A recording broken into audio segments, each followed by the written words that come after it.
जय हिंद प्यारे बच्चों और साथियों। आज इतिहास का सेकेंड लास्ट पोर्शन माउंटबेटन की योजना का परिणाम और भारत की स्वतंत्रता का आगाज़, वही टॉपिक हम लेकर आए हैं। नाम भी है भारतीय स्वतंत्रता अधिनियम 1947। ये हमारा टॉपिक है जिसे आज हमें आप तक पहुंचाना है। उम्मीद है आपको अच्छा लगेगा और हम प्रयास करेंगे कि आप तथ्यों को जिस रूप में हैं उसी रूप में समझ लें। मतलब क्या है कि हम घटनाओं को अपने अकॉर्डिंग न पेश करें बल्कि उस अकॉर्डिंग पेश करें, उस अकॉर्डिंग समझें जिस अकॉर्डिंग उन घटनाओं का उस समय उद्भवन हुआ था। समझ में ना? चलिए आते हैं अपने टॉपिक पर। सीधी सीधी बात, कहानी थोड़ा सा पीछे से लेनी पड़ेगी कि आखिर ब्रिटिशर्स को ऐसी कौन सी जल्दबाजी आ गई, ऐसा क्या हो गया कि जहां वो कह रहे थे कि हम जून 1948 में भारत छोड़ेंगे, वो ऐसा क्या हो गया कि उनको 15 अगस्त 1947 को ही देश छोड़ना पड़ गया। नंबर 1। नंबर 2, क्या ब्रिटिशर्स ने जो निर्णय लिए थे तत्काल उस समय पर, क्या वो निर्णय वास्तव में सही थे? यानी कि उन्होंने जो भारत के विभाजन की बात करी थी, क्या उसके लिए उन्होंने पूरी तैयारी कर रखी थी? जैसे नोटबंदी के समय मोदी जी ने क्या तैयारी कर रखी थी, उसी प्रकार क्या भारत विभाजन के समय वास्तव में ब्रिटिशर्स ने तैयारी कर रखी थी कि क्या रूपरेखा होगी दो देशों की, प्रशासनिक सेवाएं कैसे बंटवारा किया जाएगा, कैसे बांटा जाएगा दो सीमाओं को, कैसे नापा जाएगा, कौन कहाँ होगा, कौन पाकिस्तान में, लोगों का बंटवारा या जनता का बंटवारा किस प्रकार होगा, कोई क्या रूपरेखा थी? अगर रूपरेखा नहीं थी तो तुम्हें इतनी जल्दी क्या थी कि भारत छोड़ना पड़ा? तो उसके पीछे एक बैकग्राउंड हमें देखना होगा, उसकी पृष्ठभूमि देखनी होगी कि आखिर ब्रिटिशर्स ने भारत छोड़ने का मन बनाया ही क्यों। आखिर क्या ऐसा हो गया कि ब्रिटिशर्स को भारत छोड़ने के लिए मजबूर होना पड़ा, जबकि कहा जाता है कि ब्रिटिशर्स का जो भारत है वो ब्रिटिशर्स जो क्राउन है उसके मुकुट का हीरा है। ये यूँ कहें कि सबसे बेशकीमती हीरा है। तो इतने बेशकीमती हीरा को ब्रिटिशर्स छोड़ने के मजबूर क्या हो गए, उन परिस्थितियों को ज़रा ध्यान से 2 मिनट के लिए सुना जा सकता है। क्या प्रथम विश्व युद्ध के समय 1914 से 1919 के समय भारत ब्रिटिशर्स के साथ खड़ा था, यानी प्रथम विश्व युद्ध में हमने उनका सहयोग किया था। उसके एवज में उन्होंने हमारे साथ धोखा किया था, बहुत स्पष्ट शब्दों में। जब सेकेंड वर्ल्ड वॉर हुआ 1939 to 45, उस दौरान ब्रिटिशर्स ने हमसे अपेक्षा करी थी कि हम उनका सहयोग करें और हमने सहयोग नहीं किया था, बात समझिएगा। लेकिन फिर भी 1939 में हमसे बिना पूछे 1 सितंबर को घोषणा हुई विश्व युद्ध की और 3 सितंबर को हमसे बिना पूछे हमारी सेनाओं को युद्ध में शामिल कर दिया गया। और उसको समेटने के लिए अगस्त प्रस्ताव हमको लॉलीपॉप दे दिया गया कि भैया तुम्हारे लिए अगस्त प्रस्ताव आया। और अगस्त प्रस्ताव पहली बार ये था कि भारतीयों को एक संविधान बनाने की रूपरेखा दी गई थी कि तुम बना सकते हो, लेकिन कब? जब युद्ध खत्म हो जाएगा तब। मैं पृष्ठभूमि आपको बता रहा हूँ इस स्वतंत्रता अधिनियम आखिर कहाँ से है। 1940 में ही आपको याद होगा कि एक मुस्लिम लीग का भी अधिवेशन होता है और वो भी प्रोवोक किया हुआ इन्हीं का था। तो ये सारे घटनाक्रम भारत को एक अच्छी छवि पे पहुंचा रहे थे। देखिए 1939 में सुभाष चंद्र बोस का गांधी जी से मनमुटाव होना शायद भारत के लिए अच्छा ही था। हिटलर के पास जाना, सोवियत संघ रूस जाना, स्टालिन से मिलना, जापान जाना, याकोहितो से मिलना और एक आज़ाद हिंद फौज क्रिएट करना। और वहाँ से भारत छोड़ो आंदोलन के समय जब सुभाष चंद्र बोस ने कहा था गांधी जी से कि एक अवसर है, जब विश्व युद्ध में ब्रिटिशर्स कमज़ोर हो रहे हैं तो आपको चाहिए कि इनको यहाँ से खदेड़ के भगा दो। लेकिन गांधी जी ने क्या कहा था कि अभी इनको भगाने की ज़रूरत नहीं है। अगर अभी 1940 तक बात कर रहा हूँ कि अगर इन्हें भगा दोगे तो जापान ऊपर आक्रमण कर देगा। एक तरह की परिस्थितियाँ झेल नहीं पा रहे हम, दूसरी कहाँ से झेलेंगे? ये सारी की सारी चीज़ ब्रिटिशर्स के दिमाग में एक चीज़ हो रही थी कि अब वहाँ पर लगातार क्रांतियाँ हो रही, लगातार विद्रोह हो रहे हैं। और अभी तक 1914-1919 तक विश्व में एकमात्र शक्ति था, वो था ब्रिटेन। कहा जाता है कि उनका कभी सूर्यास्त नहीं होता था उनके राज्य में या उनके देश में। क्यों? क्योंकि पूरी दुनिया में तो उनके उपनिवेश कॉलोनीज बनी थी, तो कहीं ना कहीं तो सूरज उदय रहता ही था। तो जब उनका कहीं सूर्यास्त नहीं होता था तो ऐसा क्या हुआ? वो ऐसा हुआ क्या कि जब ब्रिटेन एक उपनिवेशवादी देश है, आपको अच्छे से पता, वो कॉलोनीज बनाता है, फिर उनका शोषण करता है, फिर अपने को भरण करता है। तो वो कॉलोनीज बना रहा था, आपको अच्छे से पता है। लेकिन सेकेंड वर्ल्ड वार के समय 2 शक्तियाँ बड़ी तेज़ी से उभर कर आई। एक USSR आई उभर कर, जो कि एक साम्यवादी थी, और एक उभर कर आई अमेरिका, जो कि एक पूंजीवादी थी। उपनिवेशवादी ब्रिटेन पूंजीवादी अमेरिका और साम्यवादी रूस, ये दो शक्तियों का पैरेलल उदय होना और दोनों शक्तियों का इनके ऊपर प्रेशर करना। और प्रेशर इतना बड़ा प्रेशर था, याद करिए क्रिप्स मिशन के समय अमेरिका ने इतना दबाव डाल दिया था ब्रिटेन के ऊपर कि अपंग कर दिया था और अंत में क्रिप्स मिशन भारत में भेजना पड़ा था। ये दबाव था अमेरिका का उस समय, क्योंकि धन लक्ष्मियाँ ब्रिटेन उस समय अमेरिका के पास थी। ध्यान सुनिएगा, तो इस समय उनकी स्थिति, भले वर्ल्ड वार में वो जीत गए, ठीक है ब्रिटेन जीत गया, लेकिन अब उसकी स्थिति पहले जैसी नहीं रही, क्योंकि दो शक्तियाँ पैरेलल उभर चुकी थी। और दो शक्तियाँ जब उभरेंगी तो स्वाभाविक है आपको शक्ति के रूप में स्वीकार नहीं करेंगी, तो उनकी कमज़ोर स्थिति भी ये निश्चित हो चुकी थी कि भारत में ब्रिटिशर्स ज़्यादा दिन रुक नहीं पाएंगे। नंबर नेक्स्ट, अब जो वैश्विक परिदृश्य था वो एकदम से बदल गया। जिनका दृष्टिकोण ब्रिटिश की हुआ करता था, उनके दृष्टिकोण अब अमेरिका और रूस के ऊपर हो गए। तो स्वाभाविक है जब हमारी दृष्टियाँ इन दो पे हो गई तो तुम पे फोकस नहीं होगा, तो व्यापार सिमट जाएगा। तो जब व्यापार सिमट जाएगा, देखिए किसी देश की अगर कमर तोड़नी है तो उसकी इकोनॉमी पर, कहा जाता है कि अगर किसी घर से लड़ाई हो जाए, उसके घर में कोई नौकरी करने वाला व्यक्ति हो तो उसको टारगेट कर लो तो वो घर टूट जाएगा। तो ब्रिटिशर्स के साथ ये हुआ कि उनकी कमर टूट गई क्योंकि उनका ब्रिटेन। और दूसरा, अब भारत में नवजागरण काल बहुत चरम पर था। यहाँ पर उत्कंठा लोगों के अंदर बहुत जल्दी थी कि हमें जल्दी जल्दी यहाँ से हमें आज़ादी दे दो। ठीक उसी का परिणाम था कि माउंटबेटन ने 3 जून प्लान बनाया। माउंटबेटन योजना को आपको मैंने पढ़ा था बाल्कन योजना और 3 जून योजना भी कहा जाता है। 3 जून 1947 को ये निश्चित किया गया कि जून 1948 तक हम भारत छोड़कर चले जाएंगे। लेकिन उसके पीछे जो इतनी सारी घटनाएं हुई, अब समझ में आ गया होगा कि भारतीय स्वतंत्रता अधिनियम लाना उनकी मजबूरी थी, क्योंकि भारत में लीग अड़ चुकी थी कि बिना पाकिस्तान के और कुछ सोचेंगे ही नहीं हम, हमें केवल और केवल अलग पाकिस्तान राज्य चाहिए। तो दूसरा, अभी भी गांधी जी चाह रहे थे, अभी भी नेहरू चाह रहे थे, अभी भी पटेल साहब चाह रहे थे कि अभी एक ही राज्य है। लेकिन माउंटबेटन योजना में अंत में स्वीकार कर लिया गया कि अब पाकिस्तान बंटवारा होना ही है। क्यों?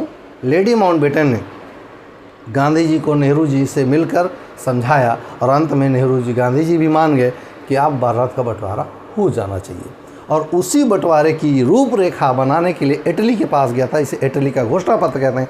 इटली की घोषणा में यही कहा गया था 20 फरवरी 1947 को कि भारत को 47 को कि आप भारत को तुरंत क्या कर दो, आज़ाद कर देना चाहिए और हमारे पास कोई विकल्प नहीं है।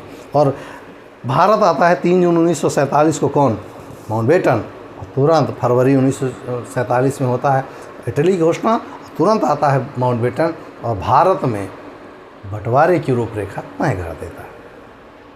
मुझे लगता है पूरी कहानी समझ में आ गई होगी कि आखिर क्या कारण थे कि ब्रिटिशर्स को भारत छोड़ना पड़ा।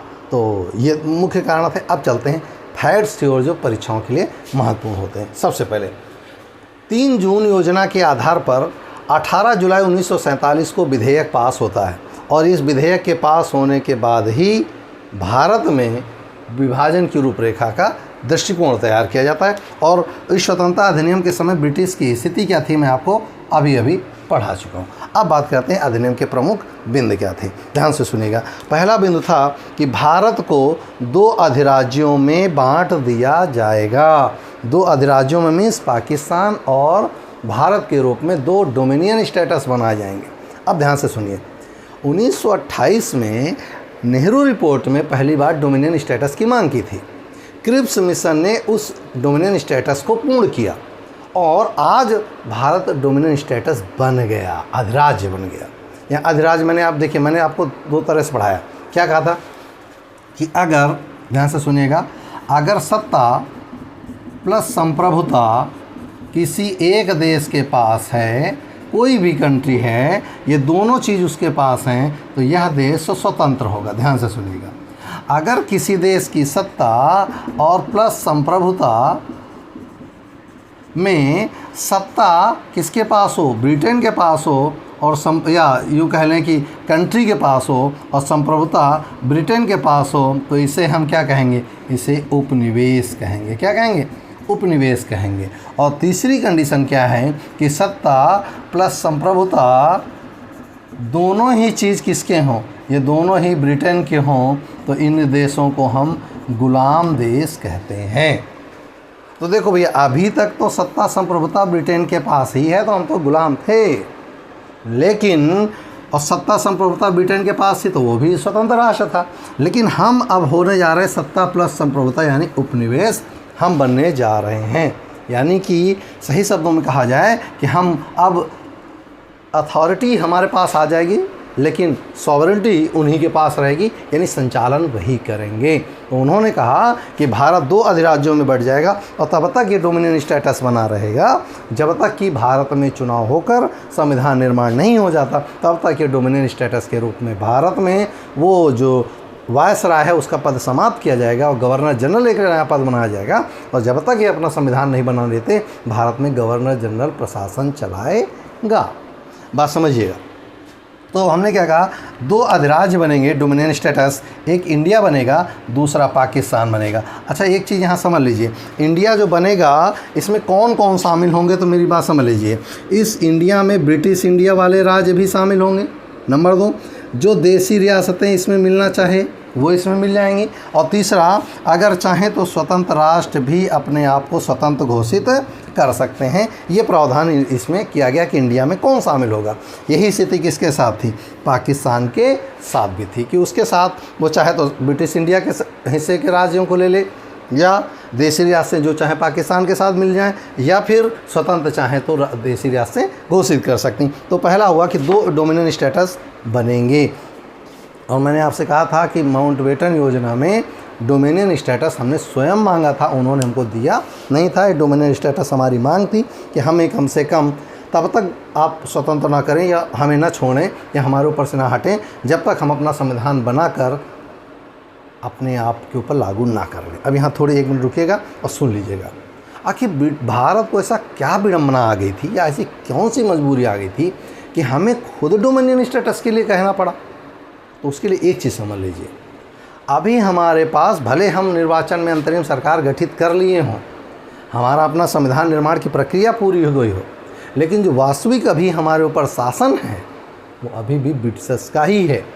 तो ऐसा ना हो, ध्यान से सुन लीजिए, अगर ऐसा ना हो कि फिर अपनी बात से पलट जाएं और तो वो हमें ना तो राष्ट्र दें और ना सत्ता दें ना संप्रभुता दें, कुछ न दें, यहाँ चले जाएं। इसलिए कम से कम जब तक हम अपना संविधान ना बना लें तो सत्ता हमारे पास रहे लेकिन सॉवरेनिटी इनके पास या सत्ता इनके पास रहे, अथॉरिटी इनके पास रहे, तो ना तो ब्रिटेन पाकिस्तान को कुछ वो कर पाएगा और ना भारत को कर पाएगा। इसीलिए हमने डोमिनियन स्टेटस मांगा था। आगे देखिए, देशी रियासतों के पास 3 विकल्प हैं।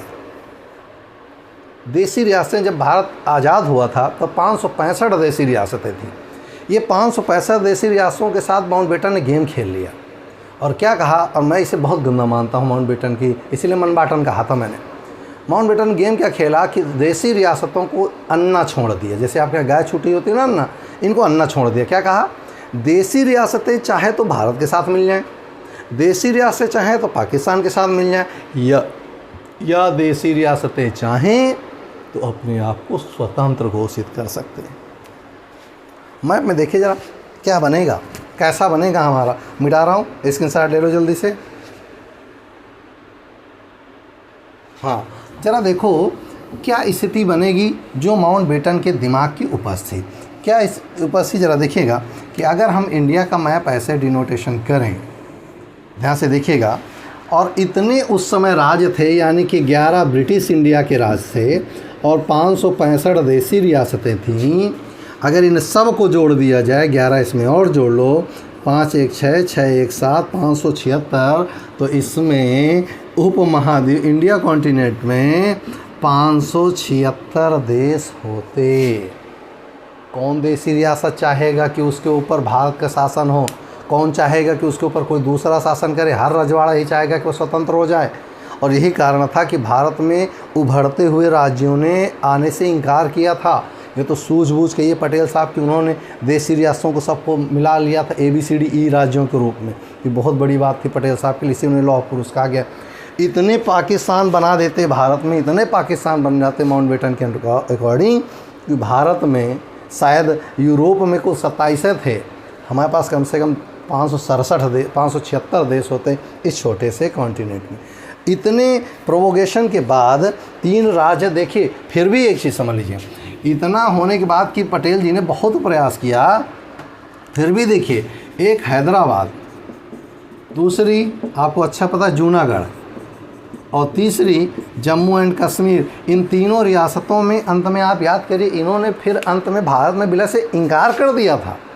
और जब इनकार करने का यही कारण था कि उनको माउंटबेटन योजना में था कि वो चाहें तो भारत में मिल जाए, चाहे तो पाकिस्तान में मिल जाए, और चाहें तो वे स्वतंत्र हो सकते हैं। देखिए हैदराबाद की जो स्थिति है, ज़रा गौर से देख लीजिए, हैदराबाद की जो स्थिति है और जो जूनागढ़ की स्थिति है, जो जम्मू कश्मीर की स्थिति है, इन गौर से देखिए, अगर ये देश के भीतर होते तो ये तीनों ही नासूर बन जाते।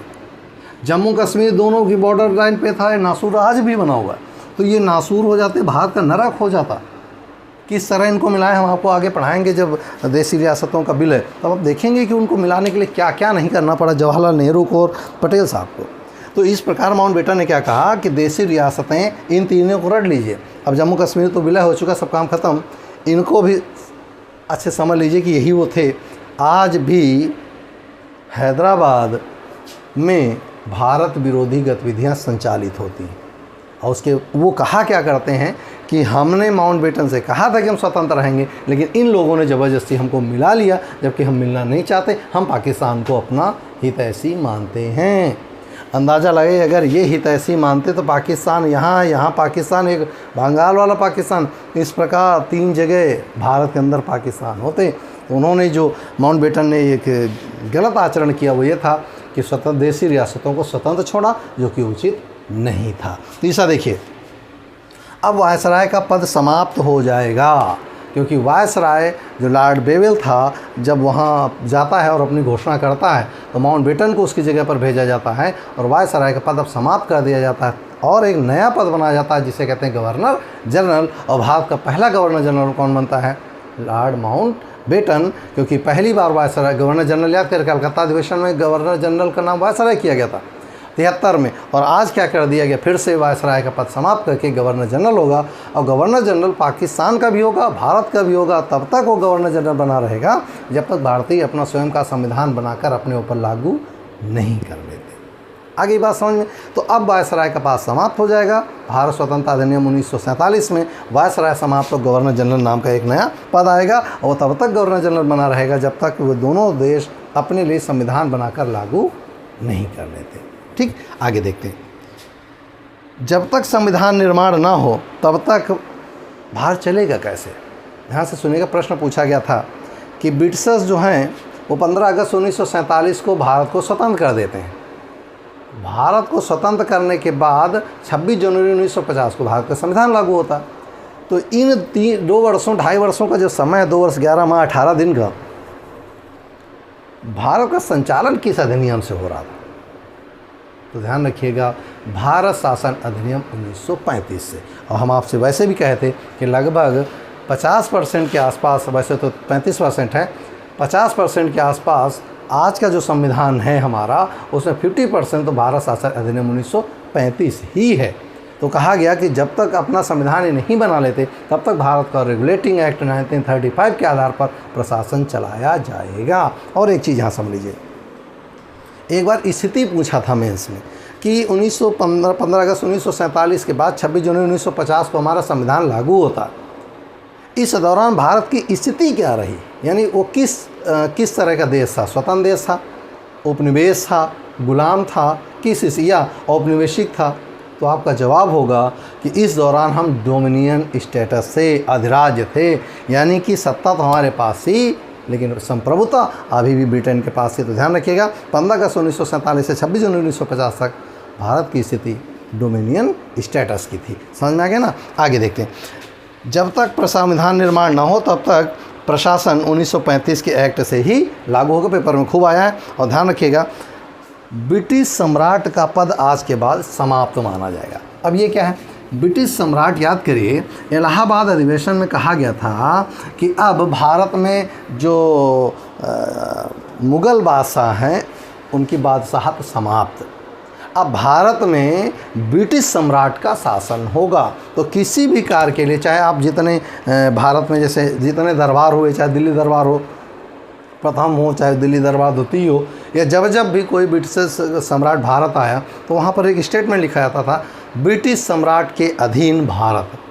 यानी कि भारत को ब्रिटिश सम्राट का एक उपनिवेश के रूप में दिखाया जाता था। तो अब कहा गया कि अब भारत में जो ब्रिटिश सम्राट था वो सब पद समाप्त किया जाता है। अब पद नाम समाप्त होगा ब्रिटिश भारत, यानी कि जो सम्राट के नाम से भारत का संचालन हो रहा था, चाहे एलिजाबेथ हो, चाहे विलियम जेम्स हो, चाहे जॉर्ज पंचम हो, इन सब को सम्राट का पद भारत से समाप्त किया जाता है और भारत को इस रूप में स्वतंत्र किया जाता है। और एक चीज़ समझ लीजिए, भारत पाकिस्तान दोनों को स्वतंत्र किया जा रहा है। 14 अगस्त 1947 को पाकिस्तान को, 15 अगस्त 1947 को भारत को।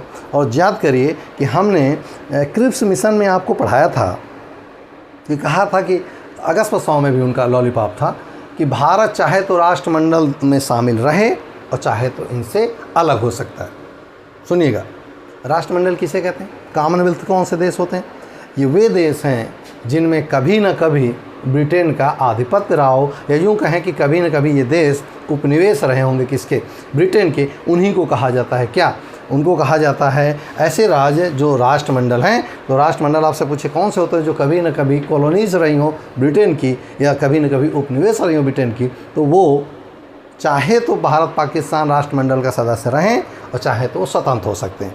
तो भारत ने तुरंत उसमें शामिल रहने की इच्छा जाहिर की। उसका कारण समझ लीजिए, उपनिवेश बने रहने के लिए नहीं, किसी बड़े संगठन में अगर आप बने रहते हैं तो आपकी बहुत दूर तक अपनी बात रखने का औचित्य। याद करिए, क्रिप्स मिशन के से पहले जो भारत में अगस्त 100 का विरोध हुआ बड़ी तेज़ी से, याद करिए, उसमें गांधी जी ने क्या कहा था? गांधी जी ने कहा था पूरी दुनिया को ये संदेशा भेजो सब लोग मिलके, जिसमें आपने उन्हें सविनय अवज्ञा आंदोलन चलाया था। पूरी दुनिया को ये संदेशा भेजो कि हम तुम्हारे विश्व युद्ध में शामिल नहीं हैं। ये ज़बरदस्ती ब्रिटेन ने हमको शामिल कर लिया, लेकिन कहाँ कहते? कोई जगह थी कहने के लिए? वो यही राष्ट्रमंडल था जहाँ हम अपनी बात रख रहे थे। तो राष्ट्रमंडल एक बड़ा मंच होना चाहिए जहाँ हम अपनी बात रख सकें। तो भारत ने तुरंत राष्ट्रमंडल में रहने की संस्तुति की और पाकिस्तान भी उसमें शामिल रहा। तो कहा गया कि राष्ट्रमंडल में रहे या पूरी तरह स्वतंत्र रह सकता है। अगला देखो, केंद्रीय और प्रांतीय विधानमंडल नए निर्वाचक तक बने रहेंगे। हमने आपको पढ़ाया था जो संविधान सभा थी भारत की, वो दो रूपों में काम कर रही थी। एक तो भारत सरकार के रूप में काम कर रही थी और दूसरा संविधान निर्मात्री सभा के रूप में कार्य कर रही थी। तो एक ही वही सदस्य सुबह टाइम संविधान निर्माण का काम करते थे, तो संविधान सभा होती थी, और वही लोग शाम को सांसद के रूप में काम करते थे, जिससे लिए नियम कानून बनाए जाते थे या भारत का प्रशासन चलाया जाता था। तो जो हमारा उस समय की जो केंद्रीय से वो थी, वो पूरी तरह से यूँ कह लें कि वो संविधान निर्माण का काम भी कर रही थी और वह भारत में प्रशासन का काम भी देख रही थी। तो केंद्रीय और प्रांतीय विधानमंडल निर्वाचन तक जिस स्थिति में है उसी स्थिति में बने रहेंगे जब तक नया चुनाव होकर नया कोई व्यक्ति चुनकर नहीं आ जाता। समझ में आ गया ना? अब यहाँ पर कुछ चीज़ें ध्यान से समझ लीजिएगा कि आखिर ऐसी एकदम से क्या स्थिति आ गई, लास्ट है, एकदम से ऐसी स्थिति क्या आ गई कि ब्रिटिशर्स को तुरंत भागना पड़ा। तो पहली स्थिति क्या थी, क्यों उनको जाना पड़ा? कि भारत में अब लगभग संविधान निर्माण की प्रक्रिया पूरी हो चुकी थी, नंबर 1। कैबिनेट मिशन में भारत विभाजन की रूपरेखा तय हो चुकी थी। नेक्स्ट, अब यहाँ जो भारत की विभाजन रेखा थी वो आपको अच्छे से पता है, रेड क्लिफ की अध्यक्षता में एक सीमा आयोग का गठन हुआ था। ये कैबिनेट माउंटबेटन योजना में इसका उल्लेख था कि एक सीमा आयोग गठित किया जाएगा, जो कि गठित किया गया कब? 1947 में। किसके अध्यक्षता में? रेड क्लिफ की अध्यक्षता में। अब ध्यान रखिएगा, रेड क्लिफ ने जो रेखा खींची वो बहुत जल्दबाजी में खींची गई रेखा थी। दूसरा, जब हमारी परीक्षा पास होती है या उसका डेट फिक्स होता है तो हमारे पढ़ने की गतियाँ क्या हो जाती? बहुत तेज़ हो जाती। ब्रिटिशर्स ने क्योंकि अब ये कह दिया था कि हम 15 अगस्त 1947 को भारत छोड़ देंगे। अब ये अगर भारत हम छोड़ेंगे तो जल्दी जल्दी आपको सत्ता हस्तांतरण करना पड़ेगा, सीमाओं का निर्धारण करने पड़ेगा, वित्तीय बंटवारे करने पड़ेंगे, जनता का बंटवारा कर, तो ये बहुत जल्दी करना पड़ेगा। तो हड़बड़ाहट में वो ना तो वित्तीय प्रबंधन कर पाए, ना मानवीय प्रबंधन कर पाए, ना सीमाओं का निर्धारण कर पाए और ना ही प्रशासन का बंटवारा कर पाए, क्योंकि उनको जितनी जल्दी हो रहा था यहाँ से भाग जाओ नहीं तो मार डाले जाएंगे। क्योंकि भारत में आपने देख ही लिया था सीधी कार्रवाई दिवस की स्थिति में क्या बन गई थी, है ना? तो यहाँ पर अब रुक पाना उनका संभव नहीं था, तो उन्होंने जल्दी भागना था। अब भागने के प्रक्रम में उनसे कुछ हड़बड़ियाँ और कुछ गड़बड़ियाँ हुई। रेड क्लिफ ने अरे भाई, किसी को सीमा निर्धारण के लिए कुछ समय दीजिएगा ना। ज़बरदस्ती आप उससे जल्दी करेंगे तो सीमा, आज भी जिस सीमा का निर्धारण पाकिस्तान में हुआ भारत और पाकिस्तान के बीच, वो आज भी विवाद का बहुत बड़ा विषय है। आप समझ रहे होंगे मेरी बात को, कि आज भी पाकिस्तान और भारत की सीमा LOC को लेकर हम आज भी लड़ रहे हैं। ये बुरी स्थिति पैदा करी हुई थी किसकी, माउंटबेटन की, क्योंकि उसके पास इतना समय, एकदम हड़बड़ाहट में। दूसरा, भारत में लोगों के अंदर उत्कंठा थी कि जल्दी ये लोग यहाँ से जाएँ, जल्दी यहाँ से जाएँ, जल्दी यहाँ से जाएँ, वो कैसे भी जाओ, यहाँ से चले बढ़ जाओ। यानी लोगों की उत्कंठा भी चरम पे थी।